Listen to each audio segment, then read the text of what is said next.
మీరెప్పుడైతే నేను అవకాశవాదుల చేతుల్లో బలైతున్నానని అనుకున్నారో అప్పుడు బయటపడాలని మీరు సిద్ధమైనట్టే అర్థం. అంటే సగం బయటపడినట్టు.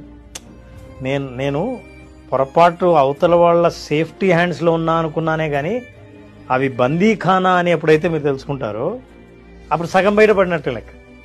ఇక ఎలా బయటపడాలి, ఎలా గుర్తించాలి ఇట్లాంటి వాళ్ళను అని అంటే కొన్ని లక్షణాలు. Number 1, inconsistency. వాళ్ళు ఒక బిహేవియర్ని ఇదే బిహేవియర్ని కన్సిస్టెంట్గా ఉంచరు.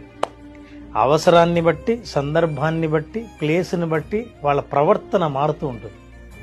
ఒకసారి ఒక మాట మాట్లాడిన వాడు అదే మనిషి టక్మని మాట మార్చేస్తాడు. కన్సిస్టెన్సీ ఉండదు. ఏం పర్వాలేదులే అని ఒకసారి అంటే ఏం పర్వాలేదంటే ఏంది పర్వాలేదు, సీరియస్గా తీసుకోవాల్సిందే అని ఒకసారి అంటాడు. అదే ఇంతకుముందు ఏం పర్వాలేదని అన్నాడే.